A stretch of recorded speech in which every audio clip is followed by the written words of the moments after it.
আসসালামু আলাইকুম, স্বাগত জানাচ্ছি আরটিভি সন্ধ্যা সংবাদে। আপনাদের সাথে আছি আমি ফারজানা তানি এবং আমি হাবিবা আফরোজ। সংবিধান সহ রাষ্ট্রীয় কাঠামোগত মৌলিক পরিবর্তনের জন্য জনগণের নির্বাচিত সরকার দরকার। তাই নিরপেক্ষভাবে নির্বাচন কমিশন গঠনের মধ্য দিয়ে দ্রুত সময়ে ভোট নেয়ার আহ্বান জানালেন বিএনপি মহাসচিব মির্জা ফখরুল ইসলাম আলমগীর। সকালে ঢাকা রিপোর্টার্স ইউনিটিতে জেএসডি আয়োজিত আলোচনায় অন্তর্বর্তী সরকারকে নিরপেক্ষভাবে কাজ করার আহ্বান জানান তিনি। শাকিবুর রহমানের রিপোর্টে থাকছে বিস্তারিত। ফ্যাসিবাদ মুক্ত বাংলাদেশ গড়তে বৈষম্য বিরোধী ছাত্র আন্দোলনের আহত অনেকেই এখনো চিকিৎসা নিচ্ছেন রাজধানীর পঙ্গু হাসপাতালে, যাদের অনেকেই হারিয়েছেন হাত কিংবা পা।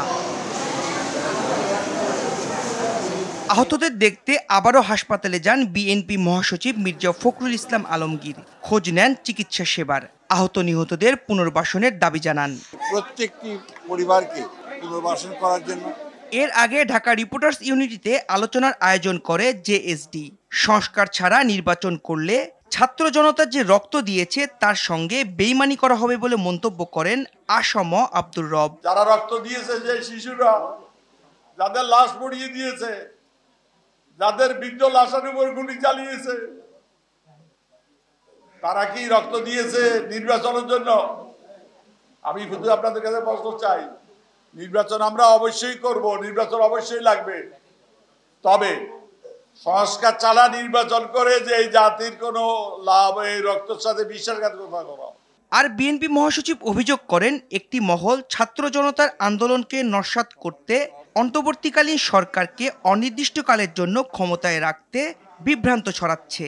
শুধু একটা সুষ্ঠু আবার নির্বাচন করতে গেলে ন্যূনতম যে পরিবর্তনগুলো দরকার, ব্যবস্থাটা দরকার, সেটা নিতে হবে। এই সরকার যাদেরকে দায়িত্ব দিয়েছে তাদের মধ্যেই অনেকে যখন বলেন যে নতুন দল তৈরি করতে হবে, তখন বিস্মিত না হয়ে পারা যায় না। এই এখতিয়ার ওনাকে কে দিয়েছে? উনি এই দায়িত্ব পেলেন কোথায় যে তিনি বলবেন যে নতুন দল তৈরি করতে হবে? তাহলে আমরা কি করে জনগণ ভাববে যে এরা নিরপেক্ষভাবে কাজ করছে? অন্যদিকে পবিত্র ঈদে মিলাদুন্নবী উপলক্ষে মিলাদ ও দোয়া মাহফিলের আয়োজন করে বাংলাদেশ জাতীয়তাবাদী দল বিএনপি। রাজধানীর নয়াপল্টনে দলের কেন্দ্রীয় কার্যালয়ে হযরত মুহাম্মদ সাল্লাল্লাহু আলাইহি সাল্লামের জীবনী সম্পর্কে আলোকপাত করে তার দেখানো পথে জীবন পরিচালনা করলে বিশ্বের শান্তি প্রতিষ্ঠা সম্ভব বলে মন্তব্য করেন বক্তারা। শাকিবুর রহমান, আরটিভি, ঢাকা। ফ্যাসিস্ট শেখ হাসিনা পতন আন্দোলনের পুরো ভাগে গুরুত্বপূর্ণ ভূমিকা রেখেছে জাতীয়তাবাদী ছাত্রদল। এ সময়ে পুলিশ, ছাত্রলীগ, যুবলীগের গুলিতে সারা দেশে সংগঠনটির 50 নেতাকর্মী সমর্থক নিহত হয়েছে বলে দাবি ছাত্রদলের সাধারণ সম্পাদক নাসির উদ্দিন নাসিরের। এমনকি আন্দোলন সংগ্রামে হাজারের অধিক নেতাকর্মী আহত হয়েছে, যাদের অনেকেই এখনও হাসপাতালের বিছানায় কাতরাচ্ছেন। খান আলমিনের রিপোর্ট থাকছে বিস্তারিত। কুমিল্লার দেবিদ্বারে বৈষম্য বিরোধী ছাত্র জনতার আন্দোলনে মাথায় গুলি লেগে গুরুতর আহত হয়েছিলেন ব্যাটারি চালিত অটোরিকশা চালক সাব্বির হোসেন নামে এই তরুণ। আমার সাব্বির, ও সাব্বির, আমার কলিজায় আমার আন্না দাও। 5 আগস্ট পুলিশের গুলি লাগে তার মাথায়। এরপর মুরাদনগর উপজেলা স্বাস্থ্য কমপ্লেক্স, কুমিল্লা মেডিকেল কলেজ হাসপাতাল, ঢাকা মেডিকেল কলেজ হাসপাতাল হয়ে গ্রিন লাইফ হাসপাতালে অস্ত্রোপচার হয় সাব্বিরের। কিছুটা সুস্থ হওয়ার পর গত শুক্রবার বাড়ি ফেরার পরদিনই না ফেরার দেশে পাড়ি জমান সাব্বির। আমার বুতে আন্দোলন গিয়া এগুলি গাইয়া আমি এই বিচার চাই। আওয়ামী লীগের নেতারা ওপেন গুলি চালাইছে, গুলিবিদ্ধ হয়ে আমার ফ্রেন্ড আহত হয়। 3 দিন হয় বাড়িতে আসতে, মারা গেছে, বিচার চাই। সাব্বির কুমিল্লা উত্তর জেলা ছাত্রদলের সক্রিয় কর্মী ছিলেন। কেন্দ্রীয় ছাত্রদলের পক্ষ থেকে শোক বার্তাও দেওয়া হয় তার মৃত্যুতে। সাব্বির সহ ছাত্রদলের 50 জন নেতাকর্মী ফ্যাসিস্ট শেখ হাসিনা পতন আন্দোলনে নিহত হয়েছে বলে দাবি করেন সংগঠনের সাধারণ সম্পাদক নাসির উদ্দিন নাসির। 5 আগস্টের ছাত্র জনতার গণ অভ্যুত্থান, তার পূর্বে যে আন্দোলন, সেই আন্দোলনে বাংলাদেশ জাতীয়তাবাদী ছাত্রদলের প্রত্যেকটি নেতাকর্মী অত্যন্ত মনোযোগ সহকারে এই খুনি হাসিনার বিরুদ্ধে আন্দোলন সংগ্রাম করেছে। জুলাই এবং আগস্টে যে এই খুনি হাসিনা সরকার যে নির্বিচারে গুলিবর্ষণ করেছে, সেখানে বাংলাদেশ জাতীয়তাবাদী ছাত্রদলের 49 জন নেতাকর্মী খুনি হাসিনা সরকারের হাতে খুন হয়ে শহীদ হয়েছেন। আন্দোলনের পুরো ভাগে সক্রিয় ভূমিকা পালন করেছে ছাত্রদল। এজন্য হাজারের অধিক নেতাকর্মী হয়েছে আহত, কারো পা গেছে, কারো বা চোখ। অনেকে সুস্থ হয়ে বাড়ি ফিরেছে, এখনো হাসপাতালের বিছানায় কাতরাচ্ছে অনেকে। 2000-এরও অধিক নেতাকর্মীরা হসপিটালে চিকিৎসাধীন রয়েছে। শুধু ঢাকা শহরে এই সংখ্যাটি ৩১ জনেরও বেশি যারা এখন হসপিটালে চিকিৎসাধীন রয়েছে, যারা খুবই পুঙ্গুত্ব বরণ করেছে, যাদের গুলি পেটের মধ্যে লেগেছে, মাথায় লেগেছে, পায়ে লেগেছে, এরকম ৩১ জন এখন হসপিটালে রয়েছে। ছাত্রদল মনে করে ছাত্র জনতার গণ অভ্যুত্থানে ছাত্রদলের ত্যাগ ছিল নজিরবিহীন। কোটা সংস্কারের দাবিতে শুরু হওয়া আন্দোলনে শুরু থেকে ছাত্রদল পূর্ণ সমর্থন জানিয়েছে। বৈষম্য বিরোধী ছাত্র আন্দোলনের ব্যানারে সাধারণ ছাত্রদের সঙ্গে যুক্ত হয়ে আন্দোলনকে বেগবান করেছে ছাত্রদল। খান আলামিন, RTV, ঢাকা। জামায়াতে ইসলামী ক্ষমতায় গেলে জনগণের উপর জোর করে কিছু চাপিয়ে দেবে না বলে জানিয়েছেন সংগঠনটির নায়েবে আমির ডাক্তার সৈয়দ আবদুল্লাহ মোহাম্মদ তাহের। রাজধানীতে ন্যাশনাল ডক্টরস ফোরাম আয়োজিত বৈষম্য বিরোধী ছাত্র আন্দোলনে আহতদের সহায়তা প্রদান ও চিকিৎসক সমাবেশে একটি কল্যাণ রাষ্ট্র প্রতিষ্ঠাই জামায়াতের লক্ষ্য বলেও জানান ডাক্তার তাহের। অধ্যাপক ডাক্তার আতিয়া রহমানের সভাপতিত্বে অনুষ্ঠানে জামায়াতের সহকারী সেক্রেটারি জেনারেল মাওলানা রফিকুল ইসলাম সহ ডাক্তার নেতারা বক্তব্য দেন। এদিকে ছাত্র শিবিরের সাবেক জনশক্তিদের নিয়ে প্রীতি সমাবেশ করেছে ঢাকা মহানগরী দক্ষিণ জামায়াত। রাজধানীর ডিপ্লোমা ইঞ্জিনিয়ার্স ইনস্টিটিউশনে আয়োজিত এই অনুষ্ঠানে বক্তব্য দেন নায়েবে আমির ডাক্তার সৈয়দ আবদুল্লাহ মোহাম্মদ তাহের ও মহানগরী আমির নুরুল ইসলাম বুলবুল সহ বিভিন্ন পর্যায়ের নেতারা। আমরা কোনো কিছুই জোর করে চাপাই দেব না। আমরা এখন ওয়েলফেয়ার স্টেট করব। ন্যূনতম শিক্ষার বাইরে কোন নাগরিককে থাকবে না, কোন সন্ত্রাস হবে না, কোন রাহাজানি হবে না, লুটপাট হবে না, চুরি হবে না, ডাকাতি হবে না।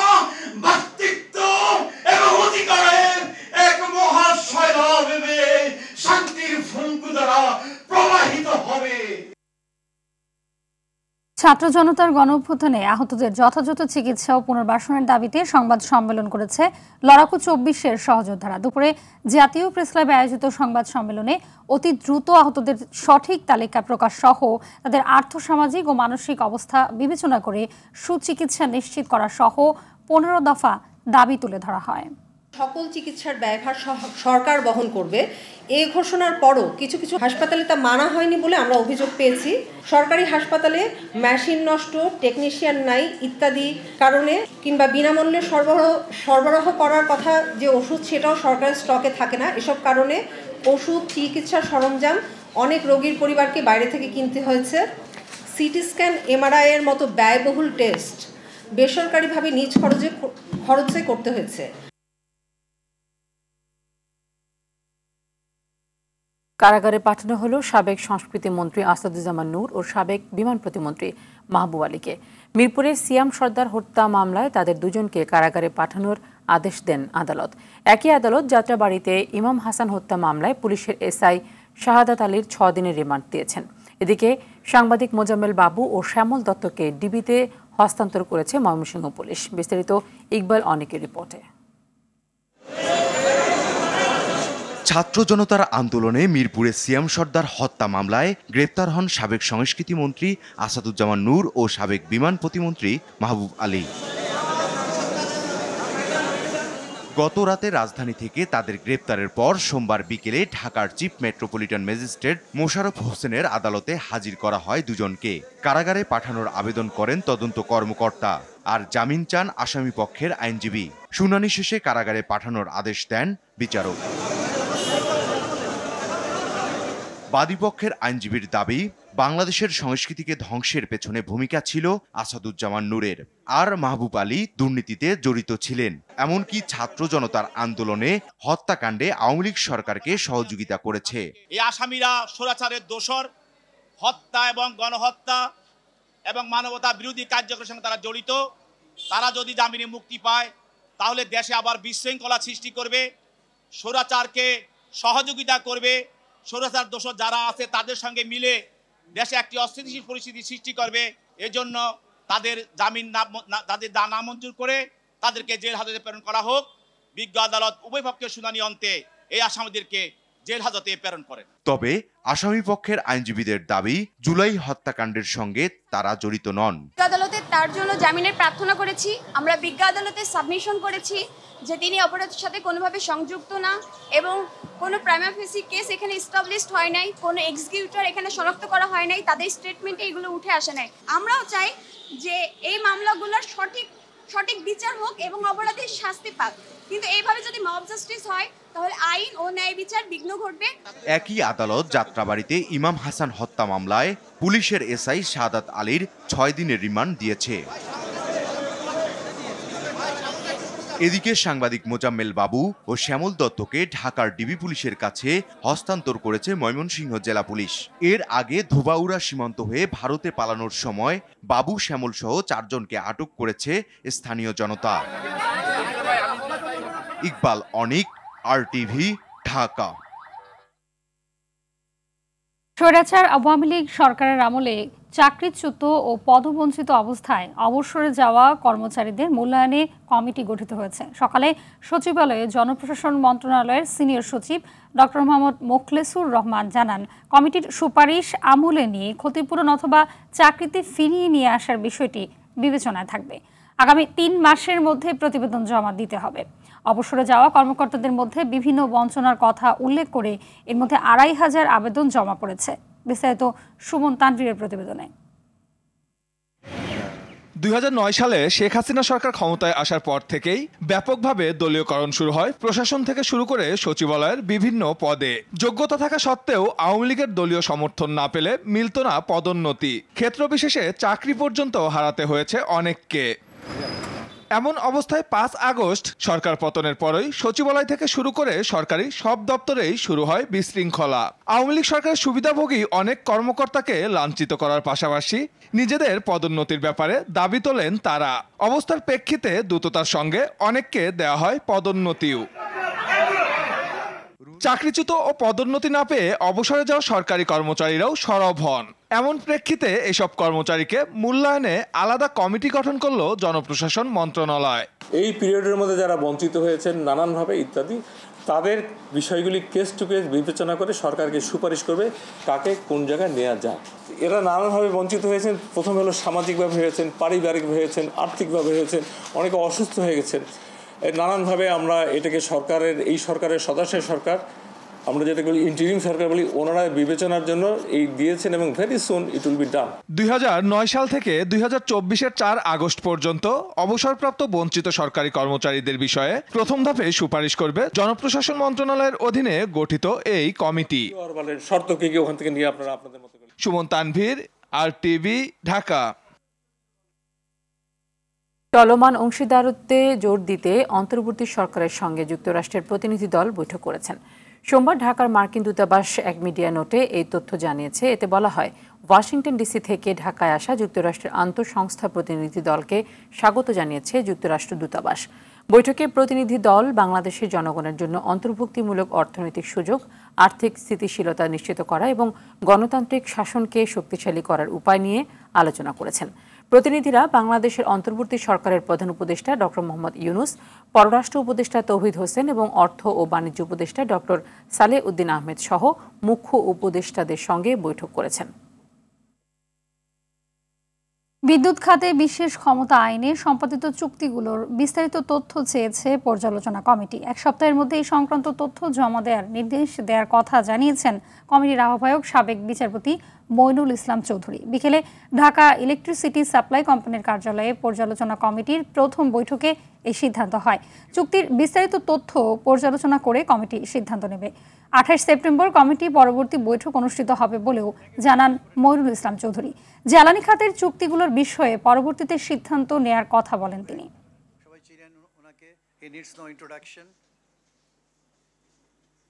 আমরা এই মুহূর্তে শুধু আপনার এই তথ্য সংগ্রহ করার জন্য আপনার বিভিন্ন প্রতিষ্ঠান থেকে চুক্তিবদ্ধ বিদ্যুৎ উৎপাদনকারী প্রতিষ্ঠানগুলোর কাছ থেকে প্রয়োজনীয় তথ্য সংগ্রহ করার সিদ্ধান্ত গ্রহণ করেছি। যেগুলো কন্ট্রোভার্সিয়াল ওইগুলো আমরা রিভিউ করবো। যেগুলো ওনার কাছে মেয়াদ শেষ হয়ে গেছে, তাই না, এগুলো এখনো ওগুলো এক্সামিন না করে তো বলতে পারবো না, রিভিউ না করে বলতে পারবো না।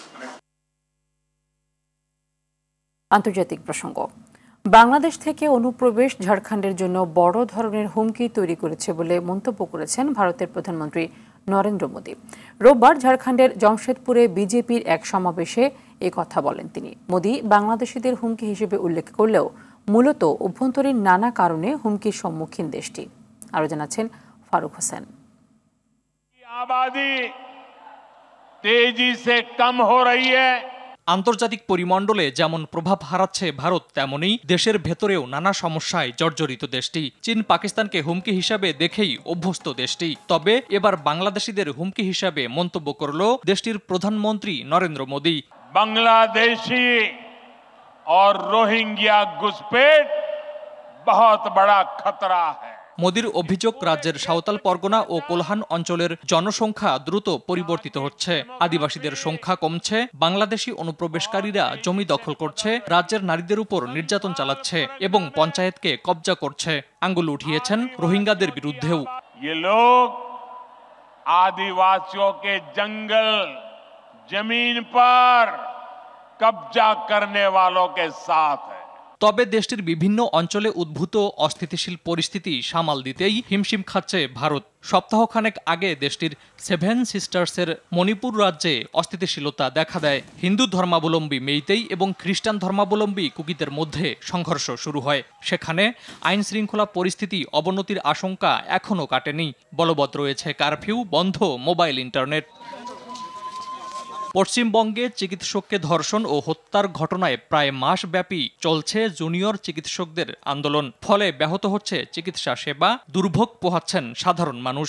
পশ্চিমবঙ্গের মুখ্যমন্ত্রী মমতা ব্যানার্জি আন্দোলন থামানোর চেষ্টা করেও সফল হননি।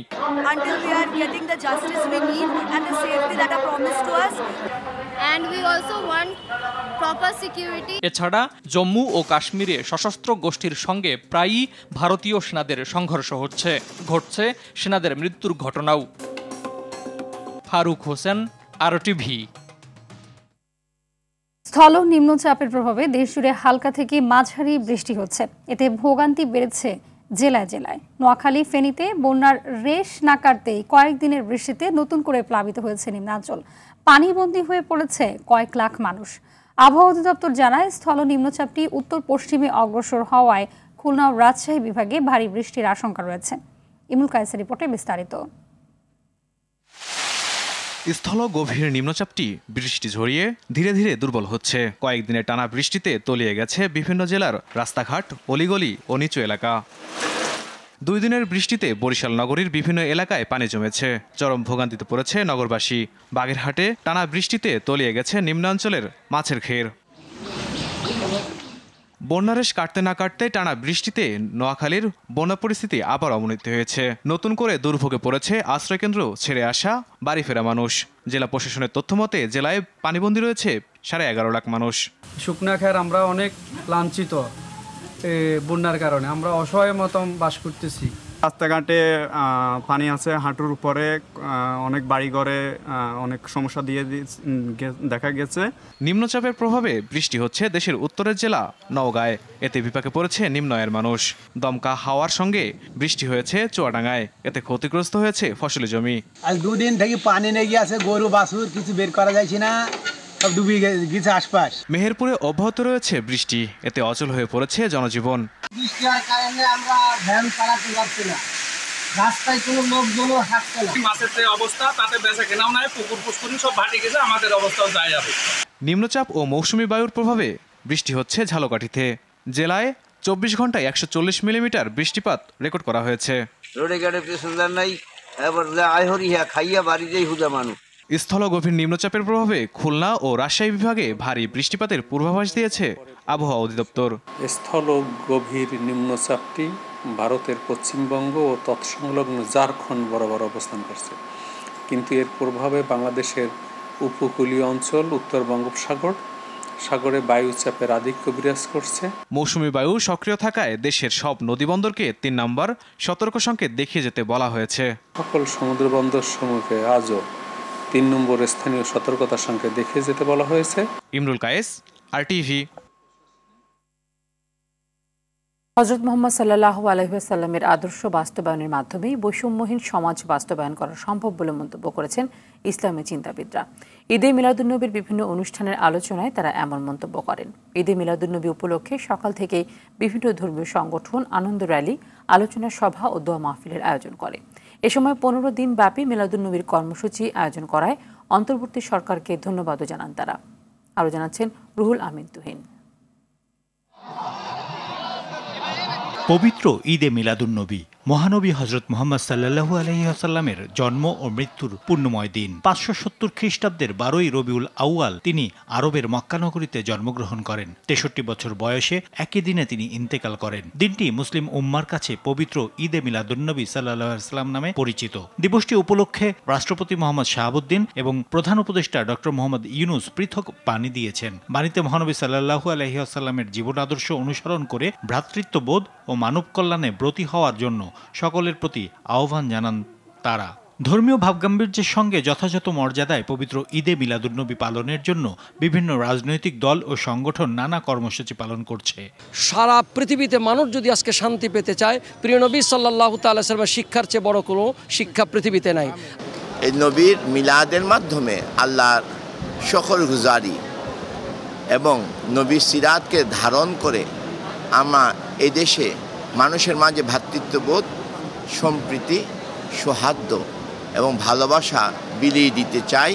সকালে বায়তুল মোকাররম জাতীয় মসজিদের সামনে থেকে আনন্দ র্যালি বের করে বাংলাদেশ হিজবুল্লাহ। এ সময় সংগঠনটির সাধারণ সম্পাদক বলেন, রাসূলের আদর্শ বাস্তবায়নের মাধ্যমেই বৈষম্যহীন সমাজ গড়া সম্ভব। ঈদে মিলাদুন্নবী সাল্লাল্লাহু আলাইহি সাল্লামের এই মেসেজ আমাদেরকে সেই সোনার বাংলা, যে বাংলাদেশে কোনো নির্যাতন থাকবে না, নিপীড়ন থাকবে না, জুলুম থাকবে না, সকলের অধিকার সকলেই পাবে। রাষ্ট্রীয় থেকে আরম্ভ করে একবারে গ্রাম পর্যায়ে সর্বস্তরে রাসূলের আদর্শ যদি বাস্তবায়ন করা হয়, শুধু মুসলিম নয়, এদেশে অমুসলিম নাগরিক যারা আছে তারাও তাদের অধিকার আগে যেরকম পেত এর থেকে বেশি পাবে যদি ইসলামী আদর্শ কায়েম হয়।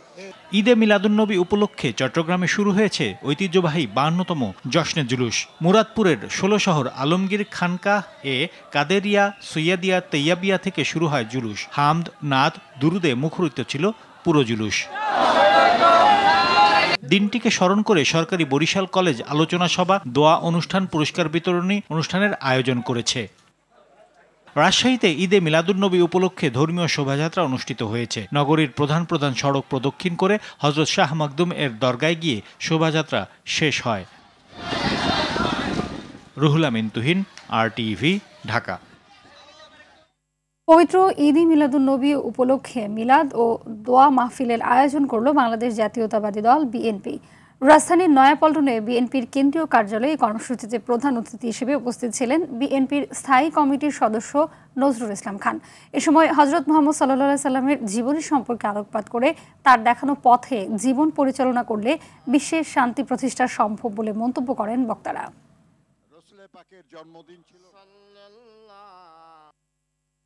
ফের চোখ রাঙাচ্ছে ডেঙ্গু। শুধু শহরও নয়, প্রত্যন্ত গ্রামেও বেড়েছে এডিস মশার উপদ্রব। তবে মশা নিধনে নেই তেমন কোনো তৎপরতা।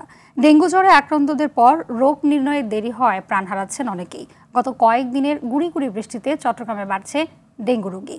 এখনই সচেতন না হলে এর সংক্রমণ গত বছরের চেয়েও ভয়াবহ রূপ নিতে পারে, এমন শঙ্কা কীটতত্ত্ববিদ ও চিকিৎসকদের। চট্টগ্রাম থেকে সাইফুল মাহমুদের প্রতিবেদন, জানাচ্ছেন নুসরাত জাহান সিনথি। যত্রতত্র ফেলা ময়লা আবর্জনার পাশাপাশি ডোবানালা কিংবা জমে থাকা পানিতে বংশবিস্তার করে এডিস মশা। চট্টগ্রাম জেলায় চলতি মৌসুমে টানা বৃষ্টি, বিশেষ করে গুড়ি গুড়ি বৃষ্টির জমে থাকা পানিতে এডিস মশার ডিম ফুটে জন্মাচ্ছে মশা। বাড়ছে ডেঙ্গু জ্বরের প্রাদুর্ভাব। এবছরের আগস্ট পর্যন্ত চট্টগ্রামে ডেঙ্গু রোগে আক্রান্ত হয় 598 জন। চলতি মাসে যা বেড়ে দাঁড়ায় 166 জনে। এখন পর্যন্ত প্রাণ গেছে 9 জনের, এর মধ্যে গত 11 দিনেই মারা যায় 4 জন। কীটতত্ত্ববিদরা বলছে, ঢাকার পর চট্টগ্রামে এডিস মশার উপদ্রব বেশি, তাই সেপ্টেম্বর অক্টোবর এই 2 মাস ডেঙ্গু সংক্রমণের ঝুঁকিতে রয়েছে জেলাটি। অ্যাডাল্ট মশা মারাচ্ছে, আসলে সোর্সে মশাটাকে আমরা ধ্বংস করার চেষ্টা করি। যেমন ড্রামে পানি জমে আছে, পানিটা কাজে লাগছে না, তো ড্রামটা আমরা পানি ফেলে দিয়ে উল্টায় রাখলাম, যেটা যেভাবে করা যায় আর। এমন পরিস্থিতিতে সরকার পতনের পর চট্টগ্রাম সিটির বিভিন্ন ওয়ার্ড কাউন্সিলররা ঠিকমতো অফিস করছেন না। তবে চসিক কর্মকর্তাদের দাবি, মশা নিধনে কাজ চলছে। অভিযান কিন্তু অব্যাহত আছে এবং আমরা আমাদের যে আমাদের লার্ভিসাইড এগুলো আমাদের মজুদ আছে এবং আমরা সর্বাত্মকভাবে আমরা অভিযান পরিচালনা করব। ডেঙ্গু রোগ নিয়ন্ত্রণে তাই এখনই সচেতন না হলে চলতি বছরের ভয়াবহতা আরও বাড়ার শঙ্কা সংশ্লিষ্টদের। ডে বাই ডে একটু বাড়তেছে, এটা একটু উদ্বেগের ব্যাপার হয়ে দাঁড়িয়েছে। আমরা প্রত্যেকটা উপজেলা স্বাস্থ্য কমপ্লেক্সে আলাদা ওয়ার্ড চালু করার জন্য নির্দেশনা দিয়েছি, অলরেডি চালু আছে। গত 2 সপ্তাহে চট্টগ্রাম মেডিকেল কলেজ হাসপাতালের ডেঙ্গু ওয়ার্ডে রোগী বেড়েছে 3 গুণ। অনেক রোগী আসতেছে আমাদের এখানে টার্মিনাল স্টেজে, জ্বর হওয়ার পরও তারা ঘরে বসে থাকতেছে, কোনো ডাক্তারকে দেখাচ্ছে না। কিন্তু যখন আমরা তাদেরকে ডায়াগনোসিস করি তখন দেখা যাচ্ছে তাদের কমপ্লিকেশনগুলো হচ্ছে ডেঙ্গু শক সিনড্রোম নিয়ে আসতেছে। মশা নিধন সহ ডেঙ্গু প্রতিরোধে সবাইকে সচেতন হওয়ার আহ্বান সংশ্লিষ্টদের। নুসরাত জাহান সিনথি, RTV। সন্তানের মুখ দেখার আগেই নিভে গেল জিন্নাতুল ইসলাম খোকনের জীবন প্রদীপ। বৈষম্য বিরোধী ছাত্র আন্দোলনে রাজধানীতে গুলিবিদ্ধ হয়ে মারা যান তিনি। তার মৃত্যুর শোক আজও কাটিয়ে উঠতে পারেনি পরিবার। স্বামী হত্যার বিচার চান খোকনের অন্তঃসত্ত্বা স্ত্রী। নেত্রকোনা থেকে এম মুখলিসুর রহমানের তথ্য ছবিতে বিস্তারিত জানাচ্ছেন ইমরুল কায়েস। বৈষম্যবিরোধী ছাত্র আন্দোলনের ডাকা স্বৈরশাসকের পতনের এক দফা দাবিতে রাজধানীতে ঢল নামে ছাত্র জনতার। মিছিল আর স্লোগানে উত্তাল ছিল রাজপথ। 5 আগস্ট ছাত্র জনতার আন্দোলনে যোগ দিয়ে গাজীপুরে গুলিবিদ্ধ হয়ে মারা যায় নেত্রকোনার জিন্নাতুল ইসলাম খোকন। এই শোক যেন কাটছে না নিহতের পরিবারের। ঘরে অন্তঃসত্ত্বা স্ত্রীকে রেখে গাজীপুরে কাজ করত খোকন। অনাগত সন্তানের মুখ দেখার আগেই খোকনের মৃত্যু মেনে নিতে পারছে না পরিবার। সরকারের কাছে বিচার চান তারা। মারা গেছে, আমি অন্তঃসত্ত্বা 10 বছর বিয়ে হয়েছে, আমি কি করছি? আল্লাহ আমার সাথে এমনটা করলো।